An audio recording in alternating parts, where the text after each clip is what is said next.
Yeah, it does. I know, Gary, if you've got you wanted to talk about the AndyPad. Yes, yeah. The AndyPad's a local UK company actually based in Norwich, Norfolk, and they are launching 2 new Android tablets. Should be as this podcast goes out. And they actually came to see us about a week ago and brought a couple of prototypes along, and we've got some video of it. And I was really impressed with these 2 tablets. I mean, I've not been impressed with low-cost Android tablets, as you know. I mean, I've definitely poo-pooed them over the time, and I know Andrew has as well. But these are both sub £200. So it comes in 2 models: the basic model and the Pro model. The Pro model is a capacitive touch one, retailing just sub £200. Both 7-inch tablets, pretty good specs, quite a bit of storage in them, quite a bit of processor speed. The basic one has got a resistive touch tablet screen, but I must admit, when I played with it to start with, I thought it was capacitive. It wasn't until they told me it was resistive I realised it wasn't. and I suppose I would have found out for the fact it hasn't got full multi-touch on it if I tried, but it was really smooth. The touch and screen scrolling, it worked really well, as you'll see from the video. Also had a good interview with the guys, and they've got really good plans for this stuff. One of the really cool things about it is it comes preloaded with a hell of a lot of software. Out of the box, you've got your Facebook client, your Twitter client, Evernote's installed, Dropbox is installed. Virtually everything you use is installed, along with a load of really good games. A lot of the top-selling stuff out of the Android marketplace, they pre-installed on it. There's a huge value in what they're actually installing on the device to start with.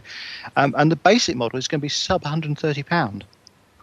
Okay. List price. So what it'll actually get discounted down to, I don't know. But I mean, it seemed really well built. It's quite a funny story how this came about. The guy who had the idea, I think it was his son or his daughter, kept wanting to play Angry Birds on his rather more expensive tablet, and he thought it'd be really cool if he said something he could give to her or him, which they wouldn't break and wouldn't cost too much. Right. Yeah. So that's really where this whole concept came from this tablet. But because of that, the performance of the tablet is really good, and it can play 3D, does 3D rendering very well. It's been super confusing with that because Andy Pad actually advertising as having 3D capabilities. They don't mean 3D stereoscopic, they mean 3D gaming. Yeah. But unlike most of the tablets I've played with at that price, I mean, certainly compared to something like the Arcos tablet around that price, the performance is just phenomenal. It doesn't feel laggy. It works. The gameplay you'll see on the video is fantastic. It just is really responsive. And also the tilt, the gyroscope in there, it seems incredibly responsive as well. It responds very quickly to tilting the screen and turning the screen. So, yeah, it struck me as making a really good gaming device. Perhaps not the prettiest of all the tablets, but at that price, do you really care? Yeah, I mean, true. That especially if I was going to pick one up and give it to the kids just to stop them playing with my iPad or something like that, then yeah. Yeah, I certainly see that as the idea. I mean, they often describe it as an Angry Birds machine, and I don't think that it is that. I was also impressed with it from the point of view as a media machine, so video streaming and playback. Because the screens on both of them are really good, particularly the Pro model. The Pro model's got a gorgeous screen. It didn't show up totally well in the video because we had quite a lot of ambient light around, because we were filming in daylight. But it really was a really good screen, very crisp, similar in quality to the iPad screen. Admittedly, it's 7 inches, so it's a bit easier to do that at that size. But yeah, a really, really good Android tablet. The only disappointing thing from my point of view was it was only running the Gingerbread build of Android, much more like a phone than the tablet builds.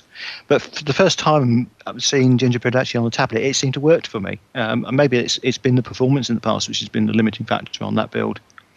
Has it got access to the marketplace?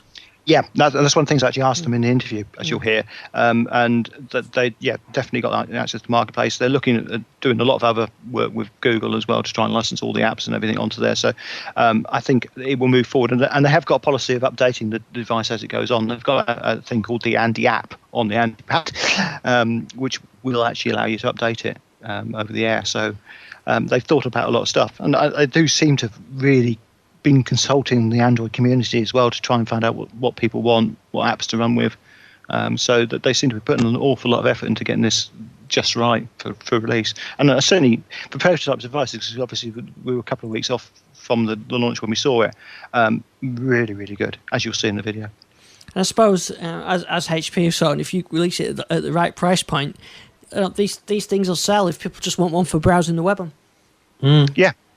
I mean, if you look at it, £129 roughly for the basic model. That's about the sort of price people are now paying for touchpads, and it will have more storage. And maybe pretty good for the kids. So yeah, I could see that selling. And I think I watched the video anyway that you did, and yeah, it does look pretty good. Actually, I was quite impressed with it because I've seen some of the really low cost ones, and they look pretty awful, really. They do, and that's always been my point. To get around that price point, it was it was difficult to find anything which was actually workable, usable. I've been looking for some work purposes recently, and most of the stuff out there has been really poor. So I think this is definitely. I mean, it seemed to me to perform certainly as well as something like the Galaxy Tab was performing at its £300, £400 price point.